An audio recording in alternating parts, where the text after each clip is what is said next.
வணக்கம். மோடி அவர்களுடைய பிரதமர் இல்லத்தில் ஒரு அவசர கூட்டம் நடந்து கொண்டிருப்பதாக செய்திகள் வந்து கொண்டிருக்கிறது. இந்த கூட்டத்தில் பாதுகாப்புத்துறை அமைச்சராக இருக்கக்கூடிய ராஜ்நாத் சிங் இருக்கிறார். முப்படை தளபதிகள் இருக்கிறாங்க. ஆனால் இந்தியாவினுடைய உள்துறை அமைச்சராக இருக்கக்கூடிய அமித்ஷா இல்லை. 3 தினங்களுக்கு முன்பாடி சுப்பிரமணிய சாமி ஒரு செய்தியை வெளியிடுறார். மோடி, நீங்கள் உங்களை காப்பாற்றிக்கணும் அப்படின்னா அமித்ஷாவை ராஜினாமா செய்ய சொல்லுங்கள் என்று. அமித்ஷாவை ராஜினாமா செய்ய வைப்பதன் மூலமாக இன்றைக்கு பெஹல்காமில் நடந்திருக்கக்கூடிய பாதுகாப்பு பிரச்சனைகளிலிருந்து மோடியும் ஆர்எஸ்எஸும் பாஜகவும் தப்பிக்க நினைக்கிறதா அப்படிங்கிற கேள்வியை அரசியல் வல்லுநர்கள் கேட்க துவங்கியிருக்கிறார்கள். இந்த நேரத்தில் இன்னொரு செய்தியை நம்ம பார்க்க வேண்டியிருக்கிறது. ஒரு நிறைமாத கர்ப்பிணி ஒரு பெண் பஞ்சாப் எல்லைக்கு தன்னுடைய 7 வயது மகனுடன் செல்கிறார். சென்றதற்கான நோக்கம் என்ன தெரியுமா? அந்த எல்லைக்கு போய் மோடியை பார்த்து, அமித்ஷாவை பார்த்து, ஆர்எஸ்எஸ்ஸை பார்த்து, அந்த பிஎஸ்எஃப் என்று சொல்லக்கூடிய பார்டர் செக்யூரிட்டி ஃபோர்ஸினுடைய ஒரு மிக முக்கியமான வீரராக இருந்தவருடைய மனைவி சொல்கிறார், என்னுடைய கணவரை நீங்கள் மீட்டு தாருங்கள், என்னுடைய கணவரை உயிரோடு திருப்பி கொடுங்கள் என்று கேட்டிருக்கிறார். உங்களுக்கெல்லாம் தெரியும், பெஹல்காம் சம்பவம் நடந்து ஏறத்தாழ 6 நாட்கள் ஆகி முடிந்திருக்கிறது. 6 நாட்கள் ஆகியும் பிஎஸ்எஃப்பை சார்ந்த ஒரு வீரரை பாகிஸ்தான் கடத்தி கொண்டு சென்றிருக்கிறது.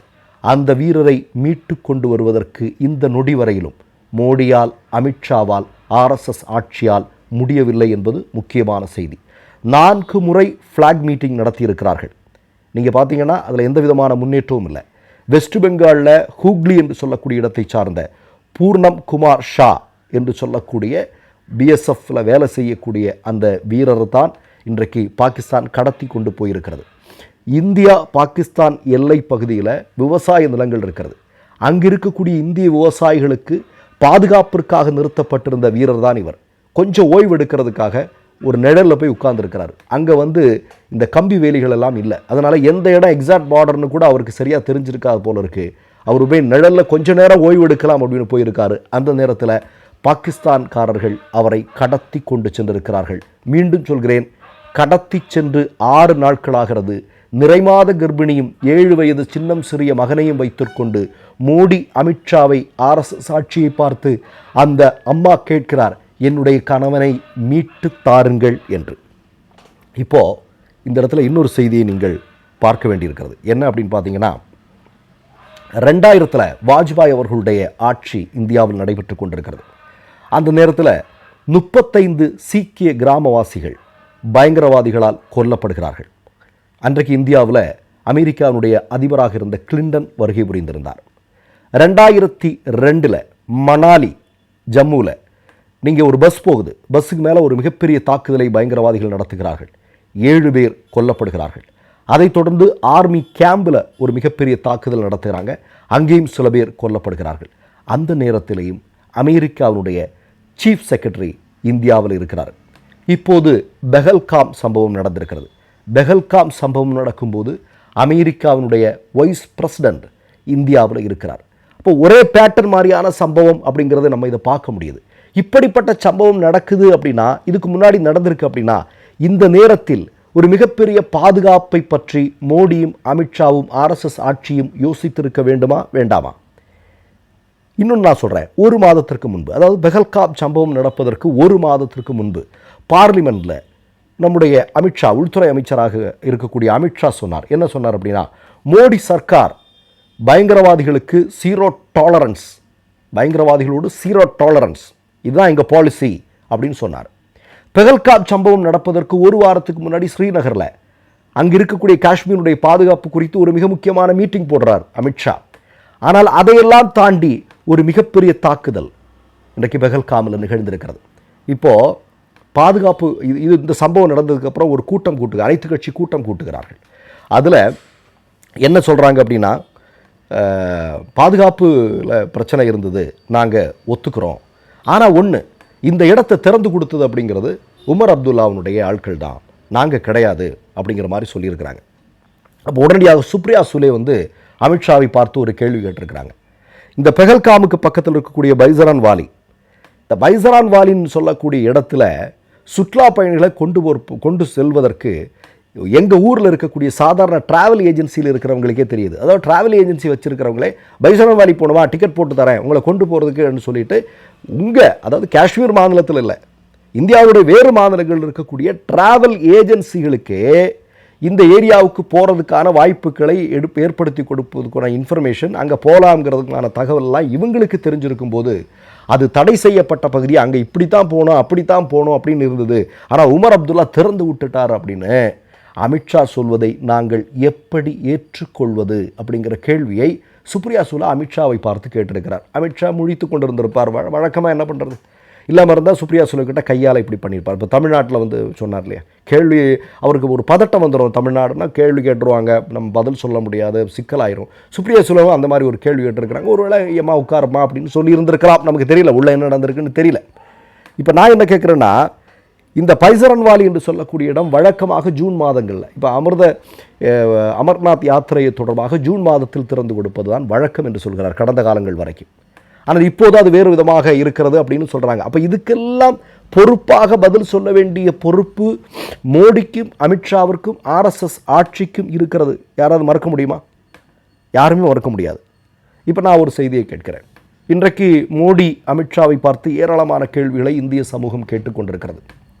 என்ன கேட்குறாங்க? காஷ்மீருக்கு ஏன் மோடி நீங்கள் போகலை அப்படின்னு கேட்குறாங்க. இதுவரைக்கும் மோடிட்டு இருந்து பதில் வந்திருக்கா? இல்லை. தீவிரவாதிகளை எப்போது பிடிப்பீர்கள் அப்படிங்கிற கேள்வி மோடியை பார்த்து கேட்கிறார்கள். எந்த பதிலும் இல்லை. உளவுத்துறை என்ன செய்து கொண்டிருந்தது அப்படிங்கிற கேள்வி கேட்குறாங்க. அதற்கும் எந்த விதமான பதிலும் இல்லை. பெஹல்காமில் ஏன் போலீஸ் பாதுகாப்பு போடலை, அதற்கு மோடியிடம் எந்த விதமான பதிலும் இல்லை. காயமடைந்தவர்களை ஏன் சந்திக்கவில்லை? பயங்கரவாதிகளுடைய தாக்குதலில் இறந்து போனவர்களுடைய குடும்ப உறவினர்களை ஏன் மோடி சந்திக்கவில்லை? இந்த கேள்விகளெல்லாம் மோடியை பார்த்து முன்வைக்கப்படுகிறது. ஆனால் மோடி இதற்கு எதுவும் இதுவரையிலும் பதில் சொல்லவே இல்லை. அவர் பீகாருக்கு போயிட்டார். அவருக்கு பீகாரில் வேலை இருக்குது, பீகாரில் போயிட்டார். ஆனால் கூடுதலாக அவர் ஒரு செய்தியை சொல்கிறார்.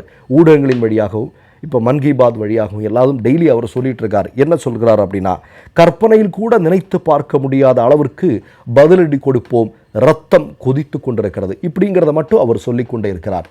ஆனால் 6 நாட்கள் ஆகிவிட்டது. நல்லா பார்த்துங்க, பிஎஸ்எஃப் வீரர் இன்னமும் பாகிஸ்தான்காரங்கிட்ட இருக்கிறாங்க.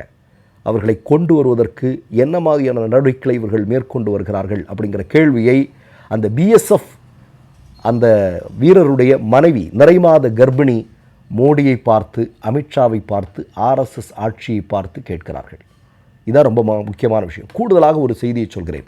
இன்றைக்கு இந்த சம்பவம் நடந்திருக்க பயங்கரவாதிகள், அது பாகிஸ்தான் ஆதரவோடு பயங்கரவாதிகள் நடத்தியிருப்பதாக சொல்லக்கூடிய அந்த தாக்குதல் இருக்கிறது அல்லவா, இந்த தாக்குதல் நடந்திருக்கக்கூடிய இடங்களில் அங்கே பயணம் செஞ்சுட்டு வந்திருக்கக்கூடிய நபர்கள் எல்லாருமே என்ன சொல்கிறாங்கன்னா, எந்த விதமான பாதுகாப்பும் அங்கே இல்லை, எதுவுமே அங்கே கிடையாது. இது மட்டுமல்ல, கடந்த காலங்களில் பல காலங்களாக இந்தியாவில் இருக்கக்கூடிய பெரும்பாலான ஊடகங்கள் இதை சொல்லிக்கொண்டே வந்திருக்கின்றன. இந்த இடம் ரொம்ப சென்சிட்டிவான ஏரியா, மக்கள் பெரிய அளவில் வரக்கூடிய ஏரியா, ஆனால் பாதுகாப்பில் பிரச்சனை இருக்குது, பாதுகாப்பு போதிய அளவு இல்லை அப்படிங்கிறத எச்சரிக்கையோடு பல ஊடகங்கள் பதிவு செய்து கொண்டிருந்தார்கள். ஆனால் இவற்றையெல்லாம் கணக்கில் எடுத்துக்கொள்ளாத ஆர்எஸ்எஸ் ஆட்சி என்ன இந்திய சமூகத்திடம் பதில் சொல்ல போகிறது என்பதை நாம் பார்க்க வேண்டியிருக்கிறது இல்லையா? இப்போ நீங்கள் பாகிஸ்தானுக்கு பதிலடி கொடுங்க, பாகிஸ்தான் செய்திருக்கக்கூடிய தீவிரவாத செயலுக்கு என்ன கடுமையான நடவடிக்கை எடுத்தாலும் இந்திய சமூகம் உங்கள் பின்னால் அணிதிரளும். ஆனால் இந்திய மக்கள் சென்றிருக்கக்கூடிய இந்தியாவினுடைய ஒரு நிலப்பகுதியில் அந்த பயணிகளுக்கு, அந்த மக்களுக்கு ஏன் நீங்கள் பாதுகாப்பு கொடுக்க தவறினீர்கள்? அதற்கு பொறுப்பேற்றுக்கொண்டு மோடியும் அமித்ஷாவும் ராஜினாமா செய்ய வேண்டுமா வேண்டாமா? ராஜினாமா செய்யணும் இல்லையா? இப்போ அதுதான் என்னென்னா, வழக்கமாக உங்களுக்கு தெரியும், பல்வேறு மாநிலங்களில் செய்து வந்த ஒரு சோதனை முயற்சி ஒன்று இருக்குது. என்ன அப்படின்னா, ஒரு மாநிலத்தில் பாஜகவிற்கு மிகப்பெரிய சிக்கல் வருதுன்னா அந்த மாநிலத்தினுடைய முதல்வரை நீக்கிடுவாங்க, இன்னொருத்தரை கொண்டு வந்துடுவாங்க. இப்போ நீ போதும், எல்லாம் சரியாயிடும் இல்லையா அப்படிங்கிற மாதிரியான ஒரு எண்ணத்தை உருவாக்குவதற்கு இவர்கள் கடந்த காலங்களில் இந்த மாதிரி செஞ்சுருக்காங்க. இப்போ திரிபுராவிலெல்லாம் பார்த்தீங்கன்னா நீங்கள் உங்களுக்கு தெரியும். இப்போ என்னென்னா, அமித்ஷாவை ராஜினாமா செய்ய வேண்டும் என்கிற குரல் இந்திய சமூகத்தால் மிக வலுவாக எழுப்பப்பட்டு கொண்டிருக்கிறது. என்ன செய்கிறதுன்னு தெரில.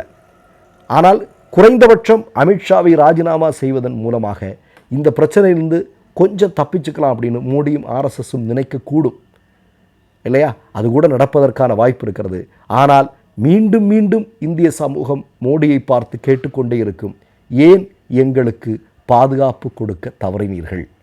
மற்றொரு நிகழ்வில் சந்திப்போம். நன்றி, வணக்கம்.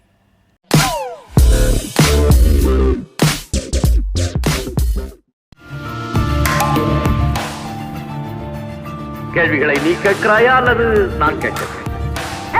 நீ கேட்காத, நானே கேட்கிறேன். எனக்கு கேட்கலாம் தெரியும்.